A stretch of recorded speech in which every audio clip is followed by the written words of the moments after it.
बिस्मिल्लाहिर्रहमानिर्रहीम। अस्सलाम वालेकुम नाजरीन, लाइव डॉक्टर शाहिद मसूद के साथ मैं हूं नाइला अली।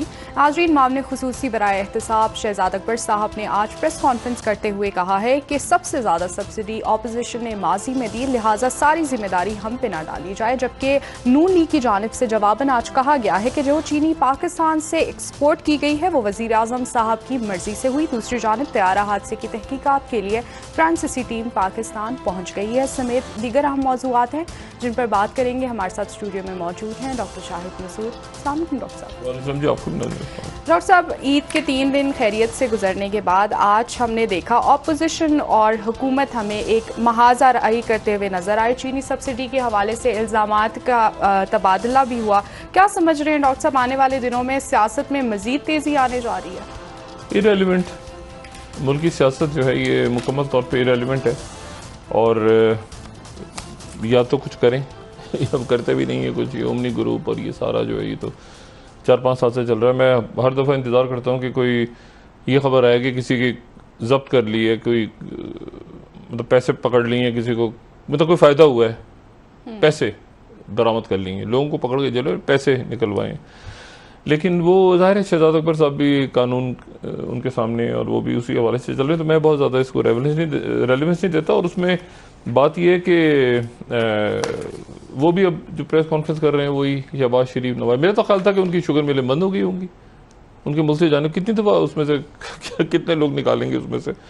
तो इस मुल्क में जो है वो करप्शन क्या, यहाँ कत्ल करके लोग सरेआम गोलियाँ मार के जजों से लेके और आम लोगों तक, पुलिस वालों से लेके और मुखालिफ सियासतदानों तक को जो है वो ब्यूरोक्रेट्स तक को गोलियां मार दी गई हैं। तो यहाँ पे करप्शन की फ़िलहाल क्या बात की जाए, ये तो ऐसी बस एक ख़बर बननी होती है और टाइम चलना होता है। जो असल रियासत के मामलात हैं वो इससे बिल्कुल मुख्तलिफ हैं जो बातें हमारे काबरीन इस वक्त कर रहे हैं। और बहरानों में इजाफा इसलिए हो रहा है अब आने वाले दिनों में कि एक तो अभी तक ये वाज़े नहीं किया हुकूमत ने, कल गालिबन वफाकी हुकूमत और सूबाई हुकूमतें किसी नतीजे पे पहुँचेंगी कि कोरोना जो है वो कहाँ पे कोविड-19, कोरोना तो उसको अब नहीं कहना चाहिए, कोविड-19 जो है वो कोविड-19 कहाँ तक लेकर आ गया है पूरे मुल्क को। और WHO ये कह रहा है कि दूसरी स्पाइक आने वाली है। दूसरी स्पाइक अगर आती है तो तकरीबन 60,000 के करीब केसेस हो गए हैं और 1230 अमवात की जो है वो तला आ रही है, 1229 अमवात की। और अब इसमें जो एक अहम बात है वो ये है कि बहरान जो हमारे चल रहे हैं इस वक्त मुल्क, एक तो ये कोविड-19 दरमियान में आके इसने सारा जो है वो मईशत का और सारा अब ईद के बाद, अभी तो ईद थी ना, वो मैं उस दिन भी बात कर रहा था कि द डे आफ्टर, एक मूवी आई थी उसमें था कि द डे आफ्टर, यानी जब न्यूक्लियर वॉर हो जाएगी तो अगले दिन क्या होगा, उसके बाद क्या होगा। मतलब ईद आ गई, ईद चली गई, अब व्हाट नेक्स्ट, अब आगे क्या करना है, रियासत ने कैसे चलना है। क्योंकि पहले तो ये अंदाज़ा था कि शायद 2-3 महीने में वैक्सीन आ जाएगी, मैंने उस दिन भी बात की थी। अब ये कि 2-3 दिन में वैक्सीन नहीं आ रही, तो अब रियासत ने भी चलना है, मईशत ने भी चलना है, मुल्क ने भी आगे जाना है, लेकिन साथ साथ जो है वो कोविड-19 से भी मोहतात रहना है, जिसके नतीजे में फिर शायद लॉकडाउन की तरफ चले जाएँ या कोई कल फैसला होगा तो उस पर बात करेंगे। लेकिन जो डॉक्टर्स हैं और जो हॉस्पिटल्स हैं और ख़ुद NDMA के चेयरमैन ने भी और बाकी जो सूबाई हुकूमतें हैं वो भी सब ये कह रहे हैं, और ज़फ़र मिर्ज़ा साहब ने भी कहा कि हम जो है पाबंदी चूँकि नहीं की गई तो इसका अंदेशा है कि ये केसेस बढ़ सकते हैं। अच्छा, और दूसरी बात मैंने उस दिन भी की थी कि क्या हमने अपने सारे मिज़ाइल चला दिए हैं, ये इमदाद वगैरह करके लोगों की जितने पैकेज देने थे, क्योंकि बहुत ज़्यादा पैसा तो नहीं है हमारे पास, पाकिस्तान कोई अमीर मुल्कों में नहीं है। आज सदर ट्रंप ने कहा है कि IMF जो है वो कई डेवलपिंग जो ममालिक की तरफ से दरख्वास्त आई है कर्ज़ों के अंदर नरमी की या बाकी वो ना करें जो हमारे इत्तेहादी नहीं है, मगर उसमें भी एक सियासी एलिमेंट शामिल हो गया साथ। और आज तो एक तो ये बहरान चल रहा है, दूसरा ये जो टिड्डी दल का अटैक है उस पर कल बात करेंगे, उसके नतीजे में बड़ी तबाही मुतवक्को है। हाँ, ये जो छोटे छोटे जो हशरात आते हैं ना, ये छोटे छोटे हशरात अपने वज़न के मुताबिक खाना खाते हैं और ये वो अफ्रीका से चलते हैं और अफ्रीका से चलने के बाद एक यानी एक एक जो झुंड होता है इनका, उसमें मिलियन की तादाद में, मिलियन या बिलियन की तादाद में ये एक साथ हमलावर होते हैं। और ये आम, प्याज, गंदम, बेशुमार फसलें जो हैं ये खा जाते हैं चंद दिनों के अंदर अंदर, और फिर ये प्रवास कर जाते हैं, पूरा का पूरा खेत ख़त्म करके और आगे प्रवास कर जाते हैं। उसके साथ ही आप ये देखें कि ये जो त्यारा गिरा है, वो त्यारा जो है अभी तक बेशुमार ऐसे जो लोग शहीद हुए उसमें, जिनका DNA टेस्ट नहीं हुआ और उसके बाद उनकी तदफीन भी नहीं हो सकी। तो अल्लाह ताला अपना करम फरमाए। ये वो आफात हैं जो हर तरफ से आ रही हैं। और दरमियान में अब एक और मामला जो है वो फौरी तौर पे वो सिक्योरिटी का मामला खड़ा हो रहा है, और वो इसलिए खड़ा हो रहा है कि भारत और चीन के दरमियान कशीदगी। वो थोड़ा सा इस प्रोग्राम में बात हम करते रहे गालिबन, जहाँ तक मुझे अंदाज़ा है इस प्रोग्राम में बात अगर वो थोड़ा सा प्ले कर देंगे तो हम ज़रा देखेंगे कि हम कहाँ तक क्या क्या बात हमने ऑलरेडी कर ली है इसमें। ये जो इस वक्त हमें नज़र आ रहा है मंजर, जी जरा दिखाइएगा प्लीज़।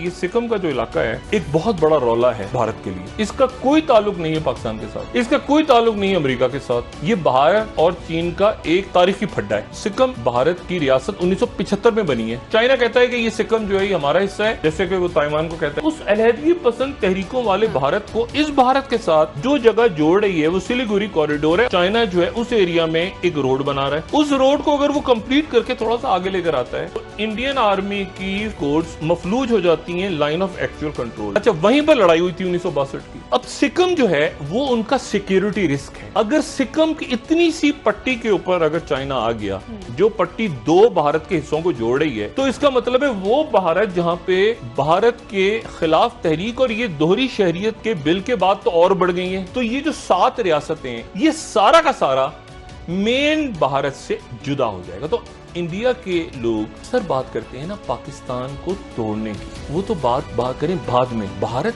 ऑलरेडी टूटा हुआ है, एक इतनी सी पट्टी पे कब्जा कर रहे हैं। सिर्फ अपनी खैर मनाएं, उस पट्टी को बचाएं, उसका पाकिस्तान से कोई ताल्लुक नहीं है। वो चाइना और इंडिया का आपस में डिस्प्यूट, अमेरिका कूदेगा बीच में, उनका बायलेटरल मामला है। और उनकी आ रहे हैं 100 साल तारीख। वो जो कम्युनिस्ट पार्टी, उससे पहले चेयरमैन माओ ने कहा था ना 5 उंगलियां और हथेली। चीन को मानने वाली कम्युनिस्ट पार्टी की हुकूमत है नेपाल में, और वो कह रहे हैं कि हम फौज खड़ी करेंगे इस जगह पे आके, चेक पोस्टें बनाने जा रहे हैं। बहुत बड़ा काम है, एक कतार में हो रहे हैं वाकयात। कश्मीर, सिक्किम, उधर ताइवान, उधर नेपाल। चाइना की झड़प कैसे हुई है भारत के साथ, ये बड़ी इंटरेस्टिंग बात है। गोलियां नहीं चली, ये जूते डंडे पत्थर मारे एक दूसरे। ये जो चाइना इंडिया का तनाज़ा है, अमेरिका और चाइना का तनाज़ा है बुनियादी तौर पे। इंडिया को जाहिर है कि अमेरिका देख रहा है इस वक्त अपने एक सैटेलाइट, क्योंकि सैटेलाइट स्टेट बनाए मोदी के तौर में। इंडिया छुपा हुआ है पीछे। इंडिया को उधर से टोक सिक्किम पे मोदी को लेनी है पॉलिसी, वरना ये इंडो पैसिफिक बड़ी शदीद डांट पड़ने वाली है। ऐसा भी सुना आपने कि हम रिप्लेस करेंगे चाइना को, हम ये करेंगे वो करेंगे। 36 इंच का चीना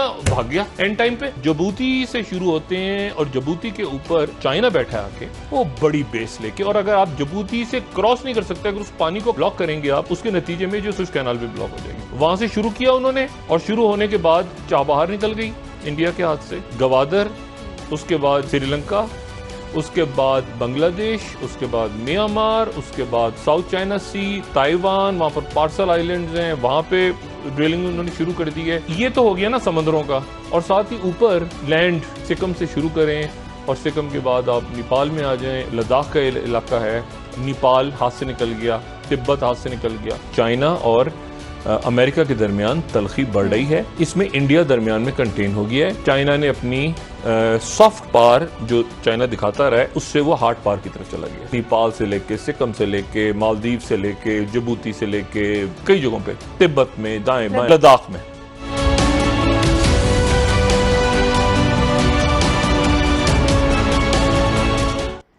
जी डॉक्टर साहब, लद्दाख में तो एक मुंह तोड़ जवाब मिला है भारत को चाइना की जानिब से। कोई मुंह तोड़ जवाब तो नहीं मिला। लद्दाख में चाइना बैठ गया आके, और चाइना का ही है वो। देखें, असल बात ये है कि अब पाकिस्तान में पता नहीं लोगों ने लद्दाख का नाम कभी सुना है कि नहीं सुना इससे पहले। कश्मीर के मामले पे डॉक्टर साहब ये नाम काफी, इससे पहले कभी नहीं सुना। बिल्कुल। लद्दाख का एक बहुत बड़ा शहर है जिसका नाम है कारगिल। तो मेरा ख्याल है कि कोई भी पाकिस्तानी ऐसा नहीं है जो कारगिल के नाम से ना वाकिफ हो। और कारगिल लद्दाख में है। तो अब मामला ये है कि इसमें ये काइंडली नक्शा हटाइएगा, पाकिस्तान ऑक्युपाइड कश्मीर नहीं, आज़ाद कश्मीर है। ये प्रोडक्शन टीम करेक्ट करे, फौरी तौर पे इस नक्शे को हटाए जी। अच्छा, तो आज़ाद कश्मीर है ये, असल में हमारी प्रोडक्शन टीम उठा लेती है वहाँ से, मैप्स को उठाती है, उसमें गड़बड़ हो जाती है 12। अच्छा, अब इसमें मामला ये है कि इसमें जो 1999 में हुआ था कारगिल, उस कारगिल के बाद ये पहला मौका है कि इस पहले मौके में भारत जो है वो यहाँ पे आके लद्दाख में, और ये जो मकबूजा कश्मीर और लद्दाख और यहाँ फंसे इसलिए हैं, ये फौरी तौर पे कुछ नहीं हुआ। हर जगह जो भी कुछ हो रहा है ना, ये इसके इत्तेफाक से टाइमिंग्स आपको एक नज़र आ रही हैं, लेकिन ये वो चीज़ें जो पक रही थी अपनी अपनी जगह। मिसाल के तौर पे जब इन्होंने मकबूजा कश्मीर में 5 अगस्त का इन्होंने 370 लागू किया, वो लद्दाख में भी कर दिया। अच्छा, लद्दाख भी मुतनाज़ इलाका है, वैसे ही जैसे मकबूजा कश्मीर मुतनाज़ इलाका है। और इन्होंने ये कहा कि हम जो मकबूजा कश्मीर है वहाँ पर तो एक बना देंगे, एक असेंबली टाइप की चीज़ बना देंगे वहाँ पे। 9 महीने हो गए इंटरनेट बंद, 9 महीने हो गए लॉकडाउन को, और पाकिस्तान नहीं। और मैं आपको एक बात बहुत यानी ये अंदाज़ा अपना बता रहा हूँ कि मुझे ये लगता है कि आने वाले दिनों में पाकिस्तान और इंडिया, पाकिस्तान और भारत एक झड़प की तरफ जा रहे हैं, क्योंकि जिस हिसाब से वहाँ पे तलखी बढ़ रही है, कोई फॉल्स फ्लैग या कोई और बहाना बना के, या कुछ ड्रोन तो खैर ऐसे ही उन्होंने गिरा दिया, वो और कुछ करके कोई ना कोई बहाना। क्योंकि बात ये होती है कि वो बिस्मिर्क जो फिलोसफर थे, उन्होंने कहा था ना कि जब आप इंटरनली बहुत ज़्यादा क्राइसिस में आ जाएं और अंदर आपके मामला इतना निबट रहे हो, तो अच्छा है कि कोई दूसरे की तरफ ध्यान दें, ताकि सारी कौम जो है वो डाइवर्ट करें, ताकि सारी कौम यकजा हो जाए। तो मोदी साहब के लिए इस वक्त जो है प्रॉब्लम्स बढ़ गए हैं बहुत ज़्यादा।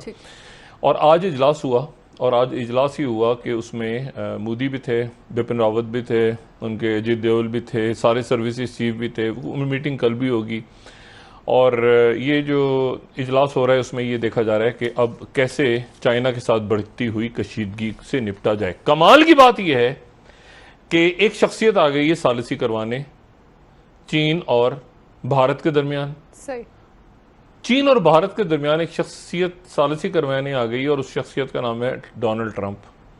डोनाल्ड ट्रंप ने थोड़ी देर पहले ये कहा है कि अगर चीन और भारत के दरमियान तलखी बढ़ गई है, मेरा ख्याल है कि अगर वो आ गया तो वो जो बचा कुचा ये रही ना 7 रियासतें और दिल्ली वेली, ये सारा चाइना के हवाले कर देगा। नहीं, ये चाइना वाइना, ये दिल्ली वेली हवाले कर देगा सारा जी जिनपिंग के। अच्छा, मामला ये है कि वो आ गए जनाब सालिसी करवाने, उन्होंने बयान दिया कि मैं सालिसी करवाने के लिए हाजिर हूँ।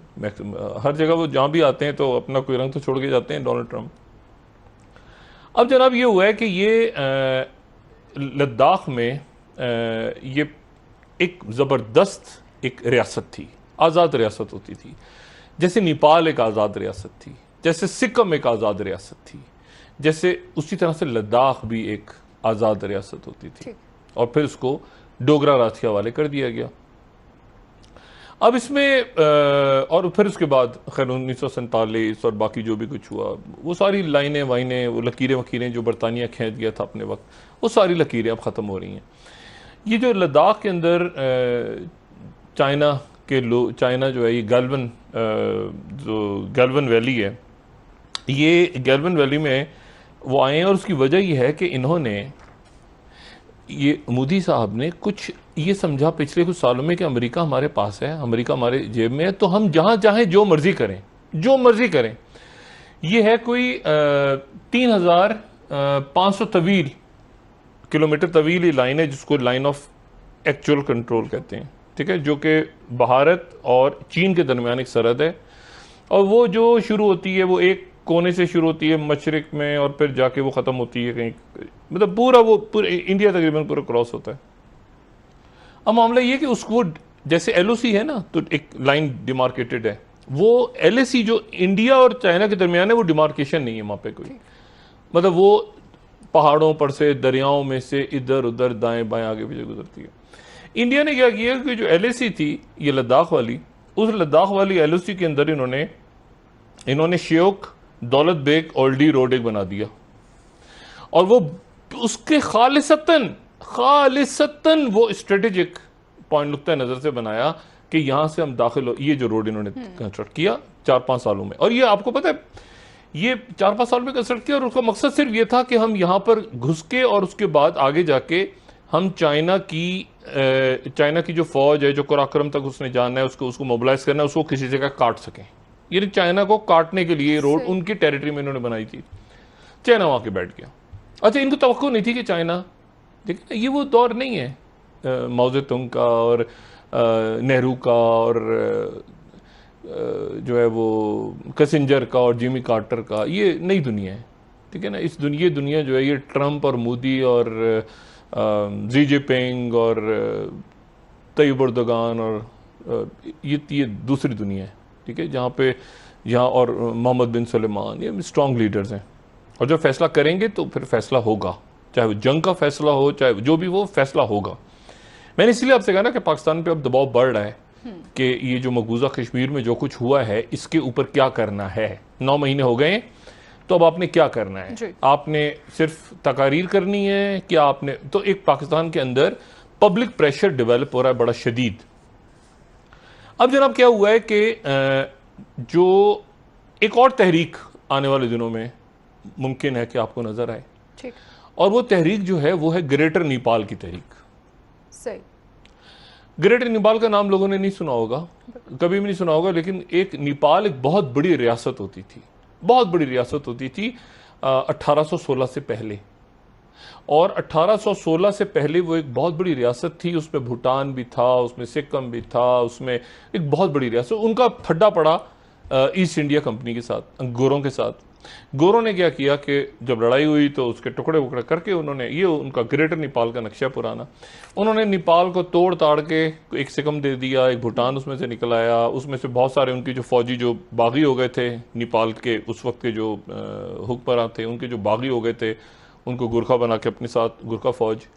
और फिर उसके बाद ये हुआ कि वो एक बटालियन बन गई। शुरू में तो बहुत वफादार और इतनी ज़बरदस्त बटालियन बनी, ये जो नेपाल से इन्होंने ईस्ट इंडिया कंपनी ने, ईस्ट इंडिया कंपनी वाले इसको प्राइवेट कहते थे, प्राइवेट अपनी फौज कहते थे, गुरखा जो फौजी थे ना, और वो पहली जंग अजीम में लड़े। ये आज़ादी से पहले की बात है, बहुत पहले की बात है। 1857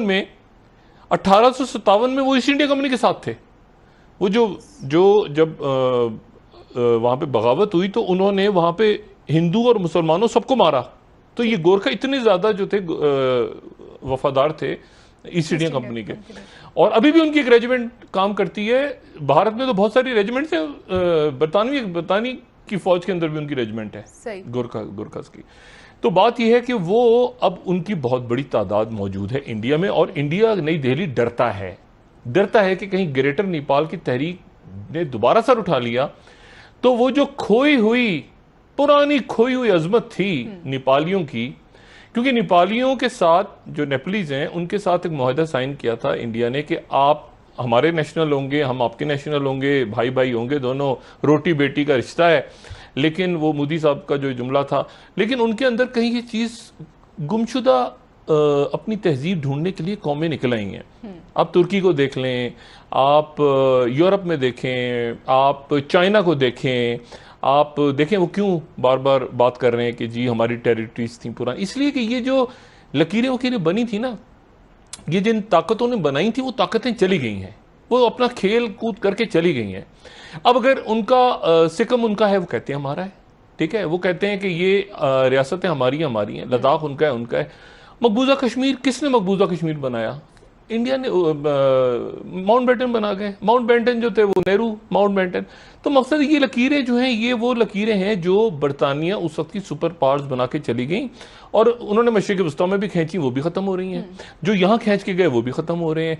चाइना एक बड़ी पावर के तौर पे उभर के सामने आ रहा है, और वो इंडिया से कह रहा है कि आपकी नहीं, जो हमारे इलाके थे तारीखी तौर पे, वो हमें वापस किए जाएं।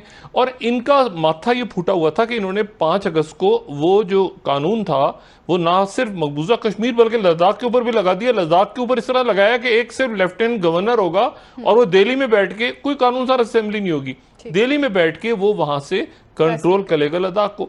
तो नेपाल के अंदर एक तहरीक खड़ी हो गई है, उसको ये कम्युनिस्ट कह दें, जो भी कह दें, वो लिसेकम के अंदर अगर अलग फड्डा खड़ा हुआ है, श्रीलंका में अलग फड्डा खड़ा हुआ है, चाइना जो है उसने उनकी भी जो सालाना कांग्रेस होती है, जो उनकी पार्लियामेंट है, उसका इजलास खत्म हुआ है 1 हफ्ते तक, और आज चाइना ने कहा है कि जंग के लिए तैयार हैं जी, ठीक है, जंग के लिए तैयार हैं, शी जिनपिंग ने कहा। ठीक है डॉक्टर साहब, इस हवाले से आपसे मजीद भी बात करेंगे। नाज़रीन, यहाँ पर एक ब्रेक लेते हैं, हमारे साथ रहिए। इंडियन कंपनी कहीं है, जिक्र है कहीं एक, आप कहें कि जी वो रोमन बना के चले गए थे, तो वो जी वो ग्रीक बना के चले गए थे, कौन पूरे ऐसे नौजवान, ऐसे बच्चे, और वो आपके मुल्क पे, पाकिस्तान पे दबाव। खाने के बाद टपाल green tea please, available in 8 flavours. ऐसे वक्त में क्या एक ब्यूटी सोप आपको महफूज रख सकता है? बिल्कुल, लक्स आपको जरासीम से महफूज रखने में मदद करे और स्किन को रखे खूबसूरत। Stay safe, stay beautiful. Lux beauty soap, जो आपको महफूज भी रखे। तेज दम अब पहले से और भी तेज, दमदार और कड़क मजा लिए। टपाल तेज दम अब और भी बेहतर लगे ठा करके। तो हो पास्ता, चाट या कचौड़ियाँ प्लीज, खाने के बाद टपाल green tea please, available in 8 flavours. Choose the best. Choose Grey. Grey, making life better. Zong 4G की सुपर वीकली मैक्स ऑफर लगाएं और पाएं 30 GB तेज तरीन 4G इंटरनेट, बाशमूल 15 GB YouTube, सिर्फ 223 रुपए प्लस टैक्स में। तो अभी *220# मिलाएं। Zong 4G। जिंदगी और मौत के दरमियान सिर्फ एहतियात जितना फासला है। काश इतना सा किया होता तो आज ये पछतावा ना होता। अब भी वक्त है, खुद को दूसरों से और दूसरों को खुद से बचाएं। पहले से ज़्यादा एहतियात करें अब जब भी बाहर जाएं।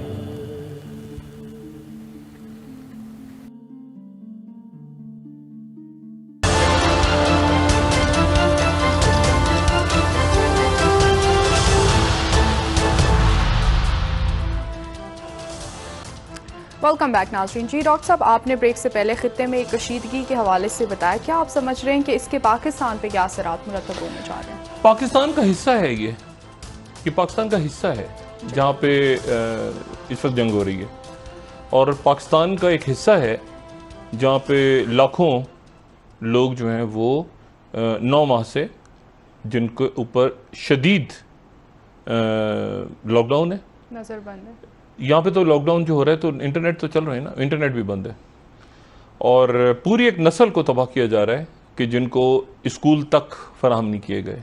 ठीक है, ऑनलाइन स्कूल ये तो बात के सारे चक्करबाजी है ना, पूरे ऐसे नौजवान, ऐसे बच्चे, और वो आपके मुल्क पे, पाकिस्तान पे दबाव बढ़ रहा है। आपकी इस्टेब्लिशमेंट, आपकी सियासी क़यादतें, आप एक दबाव बढ़ रहा है, और ख़ास तौर पे उस वक्त जब वो लकीरें जो उन कुव्वतों ने खींची थी, यानी किसने खींची थी ये लकीर? ये कौन था? कौन है ये जो एक लकीर बना के चला गया नेपाल और इंडिया के दरमियान? कौन? East India company.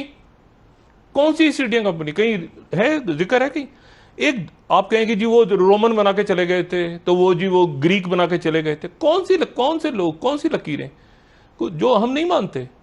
ठीक है ना, हम नहीं मानते। उस वक्त जो हालात थे, जो दबाव था, जो बात, तो नहीं मान रहा चाइना।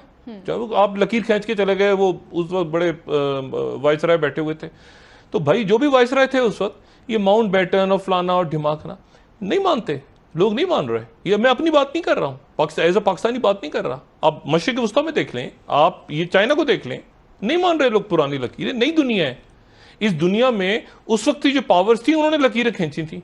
फर्स्ट वर्ल्ड वॉर में किसने लकीरें खींची थी? उसके बाद जो फातहीन थे, ठीक है ना। सेकंड वर्ल्ड वॉर में कौन बन गया यूनाइटेड नेशंस के 5 परमानेंट मेंबर्स जो जीते हुए थे? अभी अगली दुनिया जो है, इस दुनिया में नई लकीरें खींचेंगी, और वो नई लकीरें जो हैं उसमें वो लकीरें मिट जाएंगी जो अंग्रेज खींच के गया था। और अंग्रेज भी कौन सा? East India company. East India company की फौज, माशाल्लाह, अच्छा, ईस्ट इंडिया कंपनी की फौज जिन्होंने नेपाल के साथ सरहद खींची, और सरहद वो बनाई जनाब एक जिसका कोई सरपैन ही नहीं है चाइना के साथ। वो ये जो गलवान वैली से गुजरती है, और ये गैल्वन वैली जो है, मैंने आपको बताया ना, इसकी स्ट्रेटेजिक इंपॉर्टेंस, ये ऐसे प्यार मोहब्बत से ये स्ट्रेटेजिक इंपॉर्टेंस। और उसके बाद दूसरी जो बात है वो देखें कि ये पेंगोंग झील है, वहाँ पे पेंगोंग झील, पेंगोंग लेक कहते हैं इसको।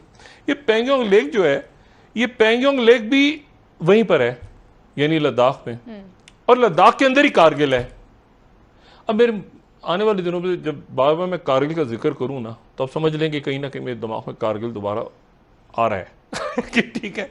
उसकी वजह ये है कि जब कारगिल पे ये ऑपरेशन विजय इंडिया की जब पाकिस्तान के साथ जंग हुई 99 वाली, तो उनकी फौज पाकिस्तान के साथ उलझ गई। इसी दौरान क्या हुआ कि चाइना ने मुकम्मल तौर पे फायदा उठाते हुए अपनी जो लाइन ऑफ कंट्रोल थी उसको थोड़ा सा आगे कर लिया। तो उनकी जब वो पीछे पलट के देखा उन्होंने, इंडियन फौजियों ने, तो उधर से उन्होंने कहा अरे, लेकिन उस वक्त गुड़ी गुड़ी चल रहा था, चीन से क्या हम लड़ना, ये तो अफ्यून खाते हैं, प्लान खाते हैं, उससे तो 1999 की दुनिया थी ना, वो थोड़ा सा वो आगे आए हुए थे। और आप देखें चाइना की जो सॉफ्ट पावर है ना, अमेरिका की सॉफ्ट पावर साथ साथ चली। उन्होंने लोगों का खून बहाया, अमेरिका ने दुनिया में, बरतानिया ने खून बहाया, ये जितनी सल्तनतें थीं इन्होंने लोगों का खून बहाया, इन्होंने ड्रोन्स मारे, अपनी हार्ड पावर शो की। हार्ड पावर्स होती हैं सल्तनतों की हमेशा, रोमन एम्पायर्स की, घोड़े दौड़ा दिए, ग्रीक्स हैं तो वो जनाब गर्दनें काट रहे हैं, हल्लाकू खान फलाना, जितनी भी आप सल्तनतें देखें, तो अमेरिकन लेकिन जब हार्ड पावर अपनी शो करते थे तो उसके साथ साथ सॉफ्ट पावर भी शो करते थे। यानी उसके साथ साथ आपको उनकी सॉफ्ट ड्रिंक्स भी मिल रही हैं, बम भी पड़ रहे हैं, आप उनके बर्गर भी खा रहे हैं, उनकी जीन्स भी पहन रहे हैं, आप हॉलीवुड की मूवीज भी देख रहे हैं, उनका फेसबुक, उनका ट्विटर, उनका वो भी कर रहे हैं, और साथ साथ वो लोगों की गर्दनें भी कट रही हैं, 100 आदमी जो है। तो उनकी हार्ड पावर और सॉफ्ट पावर एक साथ थी। चाइना जो है गालिबन इस जो हमारी जदीद तारीख है उस तारीख में वाहिद ऐसी सल्तनत बन के सामने आई है जिसकी सॉफ्ट पावर नहीं आई सामने, सवाए इसके कि उनका चाइनीज खाना अच्छा होता है। और कोई सॉफ्ट पावर नाम की चीज मैंने कम से कम चाइना की इतने सालों में, उनके डिप्लोमेट्स होते हैं, मिलते हैं जुलते हैं, लेकिन जिस तरह अमेरिकन एक होता है ना कि सॉफ्ट पावर, यूनिवर्सिटी हमारी, अब आए देखें ना, ये करें, देखें, घूमें, सैर करें, वो पूरा जो एक मगरबी एक कल्चर होता है कि अच्छा जी ये करो। चाइना सिर्फ अपनी, अगर आप पूछे ना कि चाइना की सॉफ्ट पावर क्या है, तो आपके जहन में फौरी तौर पर चाइनीज खाना ही आएगा, ये स्पाइसेस आ जाएंगे। और वो खामोशी के साथ चाइना आगे बढ़ा है, और वो अपनी जो गुमशुदा, क्योंकि ह्यूमिलिएशन हुई है, चाइना ये महसूस करता है कि गुजरे चंद सालों के दौरान, दहाइयों और सदियों के दौरान उनको ह्यूमिलिएट किया गया, बेइज्जत किया गया।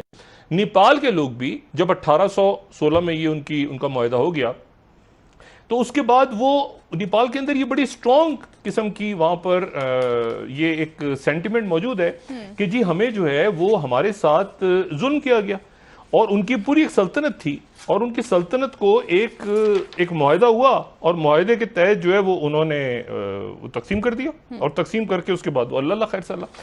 लेकिन मसला ये कि क्या वो मुआहदा रहेगा फ्यूचर में, क्या वो अंदर, देखिए ना, ये तो एक बात हो गई कि कम्युनिस्ट पार्टी है और चाइना के साथ वो क्लोज है और सब कुछ होगा, लेकिन मैं आगे फ्यूचर में कहीं जाके मुस्तकबिल में मैं ये ग्रेटर नेपाल की तहरीक एक है, बहरहाल उनके अंदर लोग मौजूद हैं। आप नेपाल के अंदर जो है, देखिए नेपाल के बहुत सा, आप सिक्किम में चले जाएं तो आपको नेपाली बोलने वाले नजर आएंगे। जब बड़ी नेपाल की सल्तनत तोड़ दी ईस्ट इंडिया कंपनी ने, तो एक सिक्किम अलग कर दिया, भूटान अलग कर दिया, कई इधर उधर रियासतें वगैरह थे।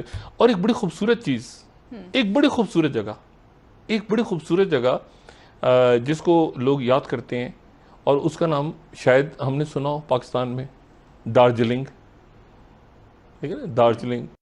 तो बात यह है कि ये सारी वो जगह हैं जो असल में ईस्ट इंडिया कंपनी ने तोड़ के इधर से तोड़ा, उधर से तोड़ा, उधर से तोड़ा, उधर से तोड़ा, और ये शामिल कर दी। इनकी अपनी सकाफत है, इनकी अपनी एक शनाख्त है, और ये भारत के अंदर जब ये इनको नेपाल के लोगों को, लेकिन डरते हैं इंडियन इसलिए कि बहुत बड़ी तादाद में गोरखा रेजिमेंट है उनकी फौज में, रिटायर्ड आर्मी। अब इनके जो मौजूदा आर्मी चीफ हैं, उन्होंने जो नेपालीज के बारे में जो जुबान इस्तेमाल की है, तो अंदर जो उनकी गोरखा रेजिमेंट्स है, उनके अंदर, फौज के अंदर बड़ी बेचैनी है इस बात की कि एक तो हमें थर्ड ग्रेड सिटीजन, और आपको पता है ये उनके बॉलीवुड के अंदर, उनके फिल्म इंडस्ट्री में ये जो डैनी डिजोम्पा, वो तो खैर सिक्किम के हैं, लेकिन मनीषा कोइराला, माला सिन्हा, ये उद्दत उनके उनके बहुत लोग ऐसे हैं जो नेपाल से ताल्लुक है, भारतीय शरीयत रखते हैं, मनीषा कोइराला के अलावा, लेकिन उनको कभी भी उस तरह भारत में ट्वीट नहीं किया। जब ये खत्म जंग हार गए ना नेपाल के लोग, तो ये आसाम के वो ईस्ट इंडिया कंपनी ट्रेन बना दी, यहाँ से मजदूर भर भर के ले जाते थे नेपाल से, वहां जाके उनको फेंक देते थे। यही सूरत हाल कश्मीर में है, यही सूरत हाल आसाम में, यही मिजो यही जो है वो नागालैंड में है, यही हर जगह पर, मिजोरम में, हर जगह पर यही सूरत हाल है कि आज़ादी की वो तहरीकें उठ रही हैं जो कहती हैं कि हम अंग्रेज की खींची हुई लकीरों को नहीं मानते। ठीक हो गया, और मानना भी नहीं चाहिए, क्योंकि जो ताकत होती है उस सुपर पावर होती है वो बना देती है। ठीक है, आपसे मजीद सियासी मामला पर भी बात करेंगे। नाज़रीन, एक क्विक ब्रेक लेते हैं, हमारे साथ।